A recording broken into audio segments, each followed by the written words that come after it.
mooy ñuy wax xel koom xel mooy koom.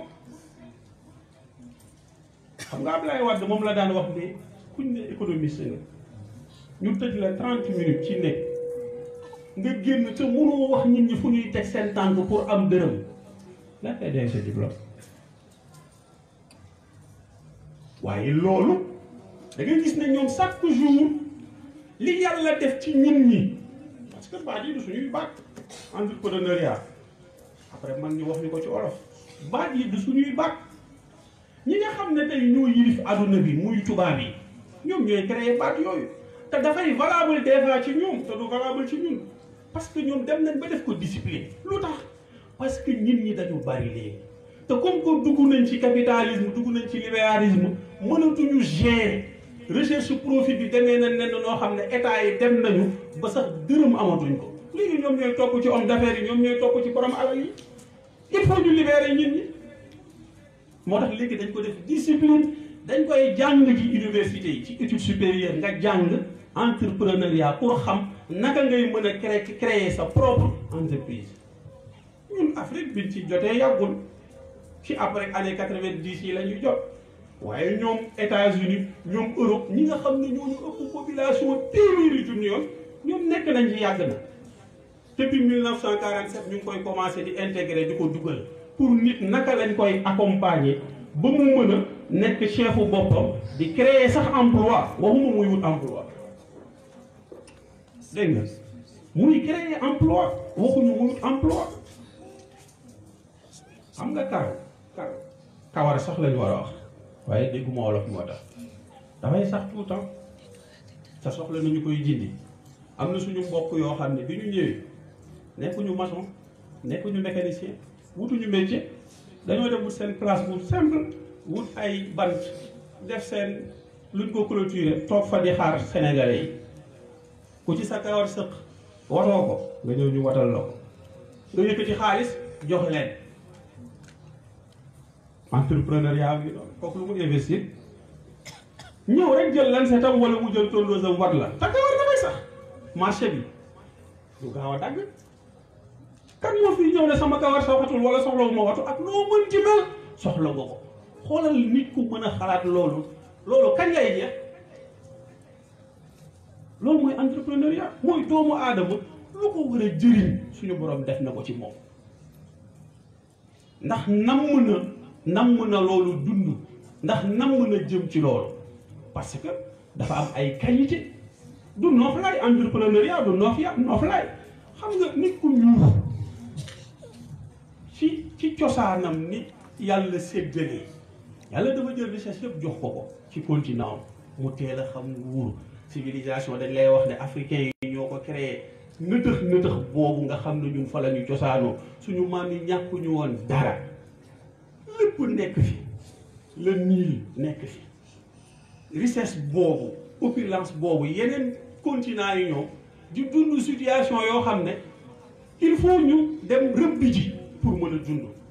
il faut ñu dem di xeex di siif mooy barbarie bi nekk ci ñoom ba tey tubaab bi ba tey ñoom gëmuñu ni boo yorul ngànnaay mënoo am pour ñoom am doole la ak ngànnaay danga may ragal rek may jël sa alal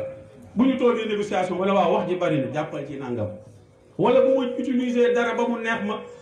mënatul dox sama dëkk ma fexe ba signé loolu ne la léegi jël leen ko ngeen koy doxal boo yoree war a financer ñu ne la déedéet wala investir ñu ne la muy jël modèle bi jëlal modèle bi ba tey ñoom loolu lañ parce que ci bii ak boobu la ñu sosoo ñun seen lépp da ngay uti ñun nag ñu judd foo xam ne bokk foo xam ne lépp dafa yemboon man suñu maam yi ñu amoon temps di léebal nit ñi di créé ay lépp di créé ay cax di taaxuraan amuñu souci yàlla defal na leen lépp kon pour ñu exploiter seen bii ak di jéem a xalaat naka la ñuy exploiter gerte gi naka lañ koy transformer poser un problème parce que tamit du seen problème ñoom li ñu waroon am yëpp am nañ ko tey yàlla yëpp noonu la tëralee woon àdduna mooy ku ci nekk mën nga dund di fay sa bopp loolu la Sëñ Cheikh wax moo tax ñoom ñu dundee woon ci ni nga xam ne moo gën waaye ndakate boobu am na ñeneen ñu nekk feneen ñoo xam ne loolu moo leen teree nelaw te ñun fii du fi dara. xam nga ko dugg ci dëkk gis ne or jigéen ñi dañ koy takk seen nopp ñee dañ koy wékk fële doyewuñ ko dara te yow moo la teree nelaw mais nga dem say mbokk ne fa fee ñama fa fekk ay dof la. ñun or bi ñuy rey suñu bopp ñoom dañ koy foowee nañu dem wut moyen bu ñu leen naxee ba nangu ko. gis nga nax boobu noonu bay mi yaamati ci la ñuy dundal nag waaw moo tax nga gis ni buñ la ko naxee ba mu changé nga ñëw xëy ñu ne léegi nekkatul sax émancipation léegi émergence la da ngeen di émerger ñun ñëpp ñu rey suñu bopp émergence loolu mooy lan la ñu yàlla demandé lan est-ce que loolu la ñu demandé lu tax ñoom ñu ñuy joxoñal fu ñu jëm pourtant am na ñoo xam ne naxoon nañ leen comme ñun nit ñu naxee woon te ñu génn ci loolu muy asiatique yi bu daañu di passé waxtaan naa ko ñu génn ci xam ne ñii dañu doon nax rek tey nag ñun dañuy xool nam ñu arrangé mooy li ma doon wax sànq ki fi toog ne moom entrepreneuriat lim ci jàpp mooy 4 points toog ci bureau ñun ñi di dem ak a ñëw ngay encaissé 10 000 francs au maire yi ci koñ bi ne leen dañu leen di financé te financement boo xam ne xamuñu kañ lay dem parce que léegi dinañ ci ñëw ci état des lieux est-ce que réellement li baat bi war a jur ak la mu war a def na ko parce que hëdëf bi mooy ñu imprégné ñi ci ñu xam ne dañu war a wuti te bañ a xaar kenn mais loolu yàlla moo ci jiitu ya'malu fa sayarallahu a'malakum mu ngi fi alquran wax na ko jëf leen yàlla mu ngi suivre di xool bi ma leen fi indee lan ngeen fi réaliser xam nga ki jàkkaarloo ndax da fooy yow ngay gis ay darkase ak ay ngeer te moom xelam mu ngi liggéey li ma bëgg boo xam ne R+7 fi mu toog mu ngi koy gis boo ko joxoon këyit léegi mu def croquis ne la fii muy toog étage bu toll nangam ak nangam mën na fi nekk mën na am temps foofu la ñuy xaaree nit mais génie boobu noonu tubaab def ko ci nit de lu université yi ñoo koy def de lu yàlla def ci doomu aadama yi la mais comme que ñoom ñoo moom àdduna bi ñooy créer école yi ñooy defar diplôme yi ñoom ñooy ñëw ne la waa léegi ñëwal nga jàng si dinañ la boole parce que balaa muy nekk science dafay nekk don nekk talent lan lañ la defal mooy dañ la dugal ci condition boo xam ne ñoom bu ñu bari formé wuñ la sax pour nga jël sa bopp mais pour nuñ lay exploiter te lan la yàlla waxoon ci exploitation nit ku libre ci ndeyam ak baayam moom boppam nga bëgg ko tënk ci ne sama employé nga yooyu yëpp dinañ ci ñëw bu fekkee temps bi may nañu moo tax daal mu ne l'entrepreneuriat désigne le fait de mener une activité dont on est soi-même l'initiateur. C'est également ajouté wax naa ko sànq mooy li ma fi fekk nii lan laa ci mën a yokk leneen xam nga yow da ngay ñëw ci bërëb nga xool nga ne xëy si dañ 8 heures gis naa leen ñuy dem ak a ñëw mais naanuñu ndox nit bu xëy 8 heures ba 10 heures wala ba midi dina ma waaw fi bu ma fi tegoon ndox du jar dafay jar parce que di ku gis doon dina ne mar naa jaay ma ndox loolu mooy entrepreneuriat sorewul jàll picc xanaa ñëpp xam nañ ko dem na ba sa war décoré ko pourtant picc yii rek ci picc yii di naaw yaay romb picc yow lan nga ci am sànni ko wala nga daax ko moom mu jël ko ba mu nekk nit koo xam ne Senghor sax seeti na ko fii Caaroy loolu kay xanaa ku ne liir na ko ci histoire pour te dire doomu aadama li Seyid Cheikh wax nee na lépp loo xam ne teraanga la sañ na am ambition wu yegg foofu ñaar rek ay am ou bien mu atteindre objectif am wala mu bañ ko atteindre jóge fi yàlla tàbbal ko aljanna parce que wut loo teralee sa bopp jaamu yàlla la wax naa ko sànq entrepreneuriat nag problématique moo koy indi mooy mënatuñu ñu ne ku nekk ci libéralisme bi am na jéemal boppam waaye comme que l'islam moo coiffé macroéconomique bi ci kaw ak microéconomique bi ci suuf yoonam new ci moom li mu tegoon rek la teg bu lor am moo xam yow bul lor moo xam yow buñ la lor ak lu mën di am bi ci des mooy na dagat. entrepreneuriat nag taxul nga dugg ci loo xam ne dañ koy tere wala dañ koy bañ du nangu l'islam du nangu loolu ndax dara lu dagan du dem ba jamono ñu ne araam na dara lu araam it du ko mën a dem bañ na dagan na ci l'islam amul. diinul istidlaal innal xalaala bayyinun wa innal xaraama bayyin. donc yow boo nekkee jullit ak société boo mënti nekk ak loo mënti diriger liñ lay laaj ci booy julli li mu laaj loolu lañ lay laaj ci boo nekkee ci société bi di liggéey mooy benn nga xam ne jaamu yàlla nga ci biir qualité yi ñuy laaj entrepreneur bi bokk na ci humilité. l'humilité c'est extraordinaire ak a jafe nit ku ñuul. l'humilité c'est extraordinaire. li nga tubaab bi mën nañu am lu ne buñ la rombee sottu la ñuy sol ak Lacoste di la romb ngay dem di ñëw suur nga ko koy teg ñun man gis nga bu may jàngalee innal insana la yatgha an ra'ahu istaghna damay jël sama temps presque 1 heure de temps jàkkaarloog élèves yi di leen ko wax man leen yàlla nee na nit bu dërëm yokkoo ci moom rek bu doxee ko xam ko ñetti dërëm lay am ci poosam commencé leen ay yéen a ngi toog an ra'ahu istaghna pour te dire nature profonde bu nit la. mais humilité c'est extraordinaire ñi def Europe wala ñu def génn dem feneen gis nañ tubaab bi pour dëkk boo xam ne moom dëkk ba te fi ñëpp di toog lay toog fii ku fi am liggéey sax liggéey jarul ma ci yegg pour te dire que yàlla am du soppi nit te muy jullit yonent bi société bi ma nekk wa kaana al ghina abdan wa xaadiman lil faqri abdan wa xaadiman wa kaana sara bil fadli wal amni yazdaanu loolu la seen Cheikh wax gis nga am mooy suñu jaam ñun ñoo ko moom lan lay jëriñ mooy ñàkk jóge fi tuxu fi am na rek ñàkk waratul feeñ jëriñ te dégg li yàlla wax li mu wax ci ñi nga xam ne ñoom pour ñoom dajale rek la waylun li kulli humadatin lumada alladi jamaa maalan wa addada yaxsabu anna maalahu axlada déedéet lu mu bari dañ fiy jóge ñeneen da koy jëriñu kallaa la yunbazanna fil xutama xam nga xutama boobu discuté nañ ci bul teg ne safara rek la de gis nga ki tiit ndax dërëm safara rek lay dund boo ko xoolee sax mu ne kii lu ma war a xoolee bu rombee sax nga romb am noo ko kii mu ne xaaral ma teggi seen naa alpha bàyyi ma teggi ko xam naa bu ma gisee rek pour te dire or l'islam diine la boo xam ne li Seyid Cheikh wax ghina abd la benn xaadim la am richesse suñu serviteur la suñu esclave la ñun ñoo ci war a profiter mu dàq la ñàkk ak leneen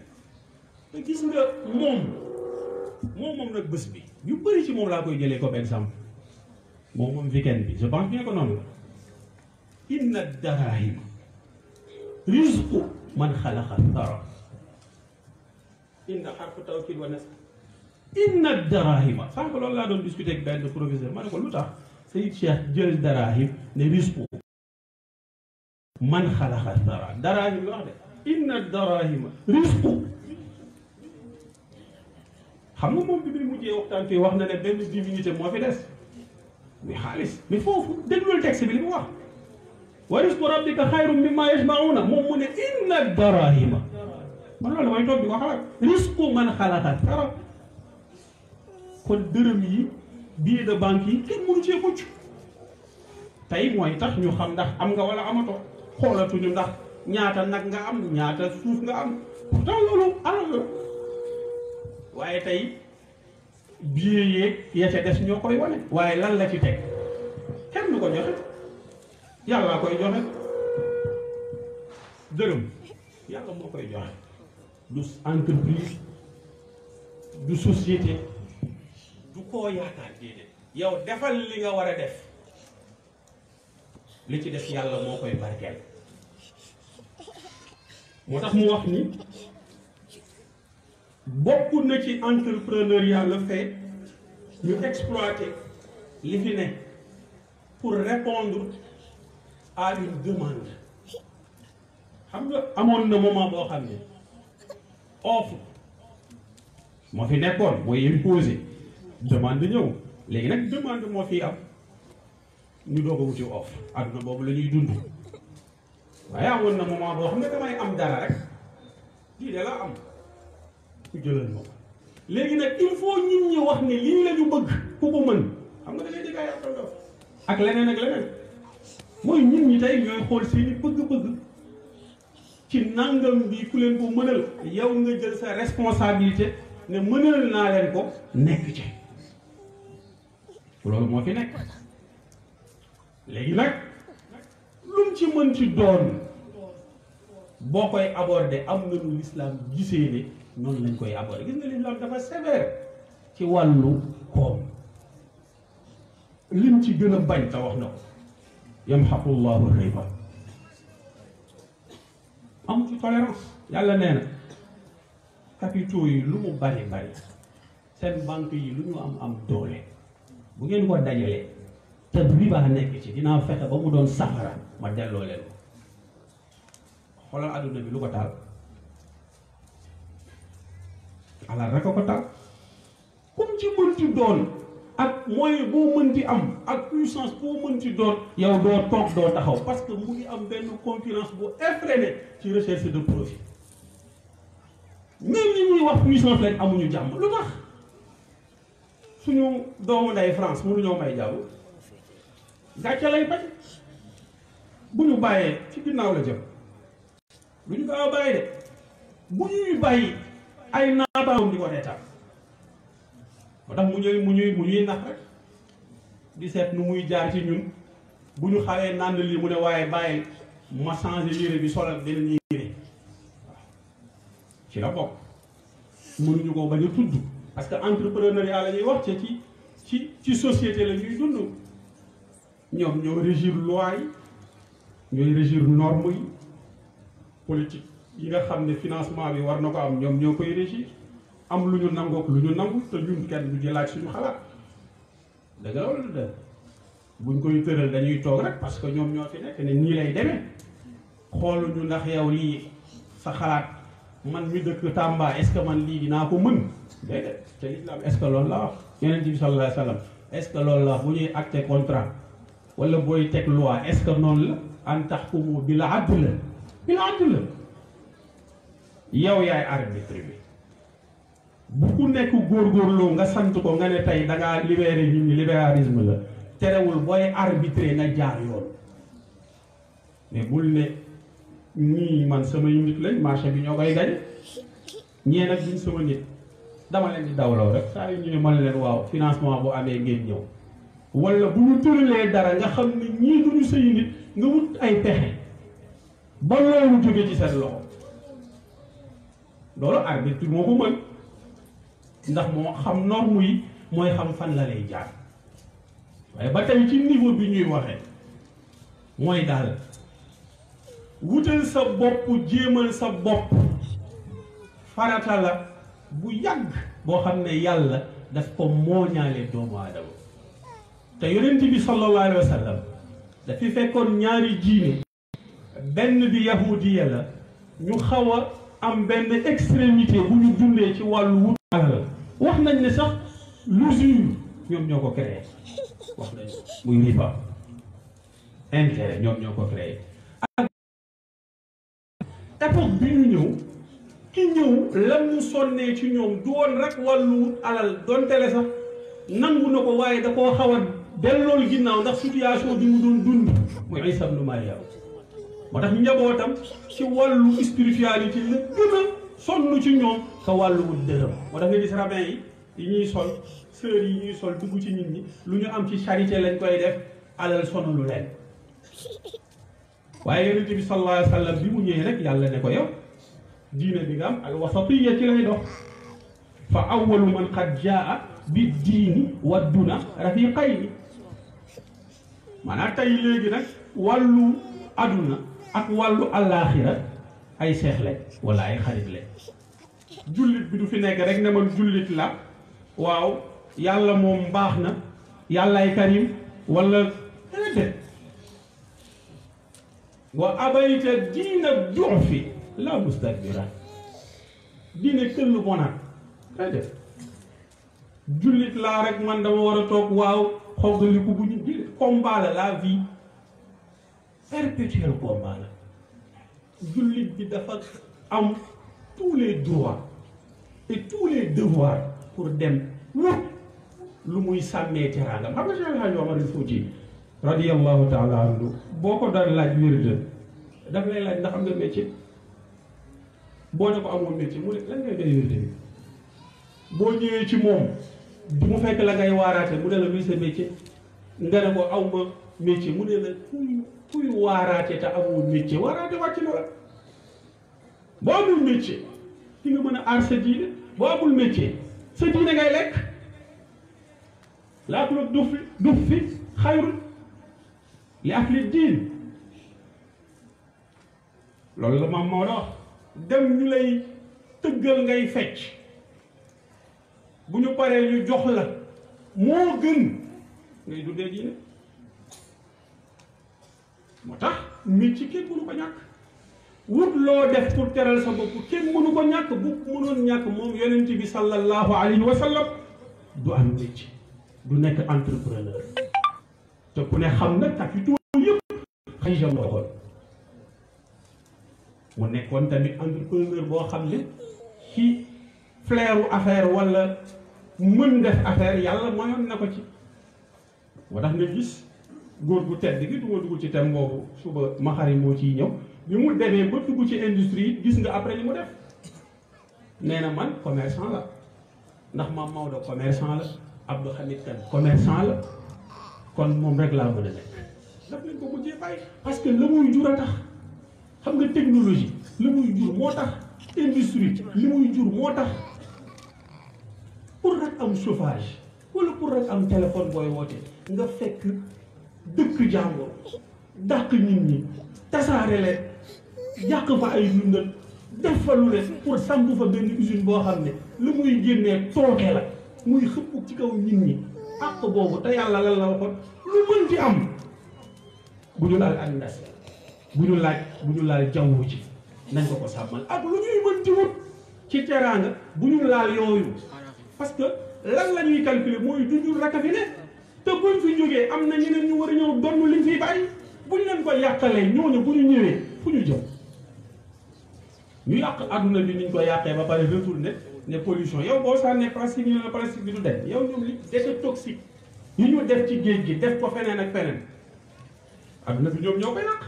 tàng day war a am sedd di am tàng di am ku ko def ñun dañoo am lu mën a laal ozone couche d'ozone bi ku mënul defar kii allumet wala mën nañ ko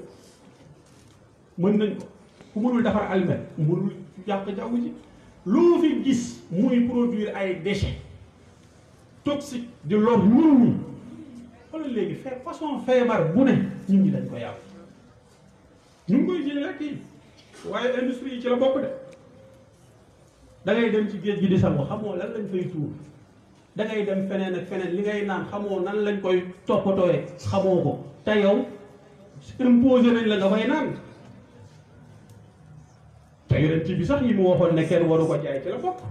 ndox ak énergie ci la bokk kenn waru ko jaay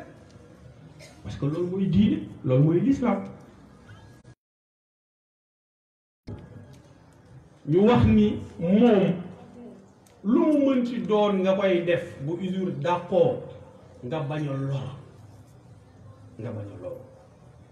xam ci seen spéculation yi ñuy def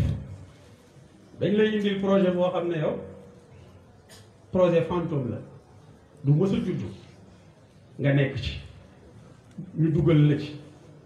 gis nga yi am léegi réseau yi am un peu partout parce que lu tax mooy fayir nañ te bu dee suñu dëkk yi mesure d'accompagnement yi nga xam ne dinañ la ko defal ci wàllu njàng parce que du la yomb lu ñuy créer entreprise lu yomb xam-xam la dañ koy jàng dañ la ciy former ba nga mën ko yow doo ko mën nga toog rek xalaat ne ah man de naa wuti financement naa dem ci Tidiane Wade mu lebal ma 2 millions bu ma lebalee 2 millions xam naa ne bu ma jaayee beñe dans 6 mois dinaa ko mën a fay waaw mais entrepreneuriat Tidiane xam na ne risque la tu risques ta carrière beaucoup de risques yana parce que alal lañ lay jox wala alal ngay gérer ñaar rek mën a am nga def profit wala nga xalangu boo xalangoo lu lay xaar fay rek wala tu risques tout moo tax ñu xam ni du lu nit di tâtonner lu muy jàng la ba xam ko bu ko jàngul war na am formation bu dëgër pour mu mën ko te war na am wéeruwaay entrepreneuriat mais du rek pour ah gars yi def nañ ko de GIE bi man maay président bi GIE bi du gis nga ko maay président GIE bi def nekk ko amul problème est-ce que yaa ngi faj sa soxla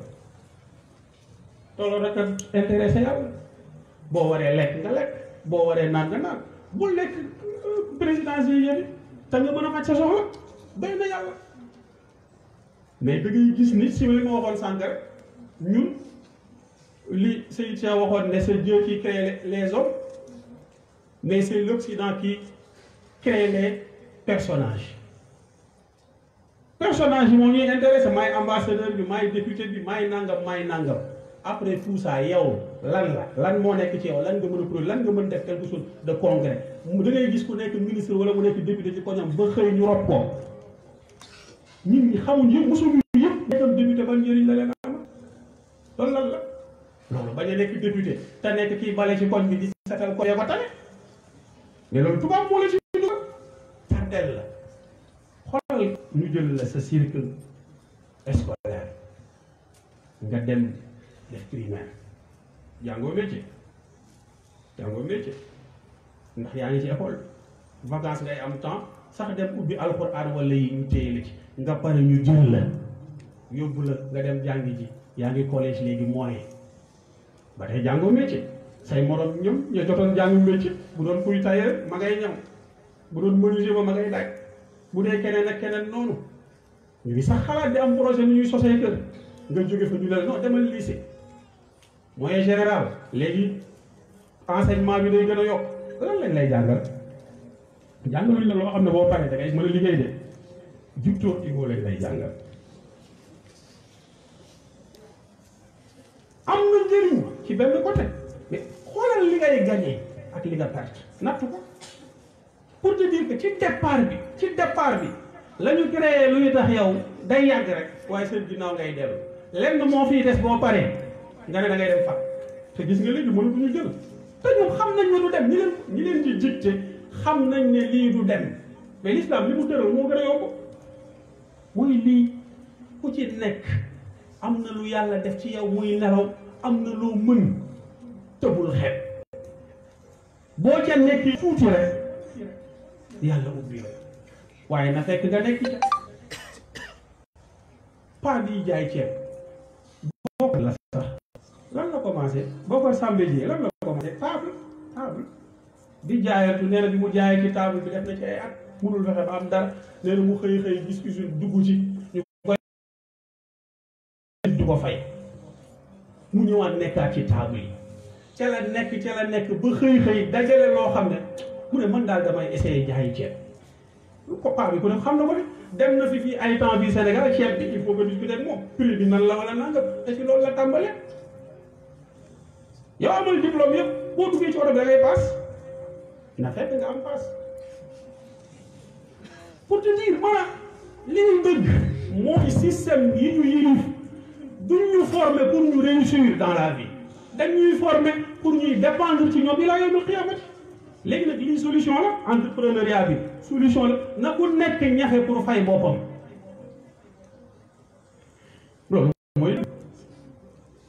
loolu mooy dëgg jàngal nag talabul ilmi faridatun ala kulli muslimin wa muslim man salaka tariqan yaltamisu fihi ilm sahala allahu tariqa ila aljanna kenn bañu ko amal formation ñëpp xam nañ ni boo paree def bac boo bëggee liggéey da ngay dem jàngiwaat formation dëgg la wala du dëgg ñu la ci lañ lay doog a jàngalee rek boo demee war a nekk comptable bi yii ngay def yi nga war module yi nga war a jàng boo bëggee nekk xoolal li ñu la téye temps bi ñu la téye bu doon ba ñuy tëral ci ni l'islam bi doon tëralee ak ni réew mi doon doxe yow sosoon nga kër ba fàtte laa de te da ngay am teranga parce que moom moo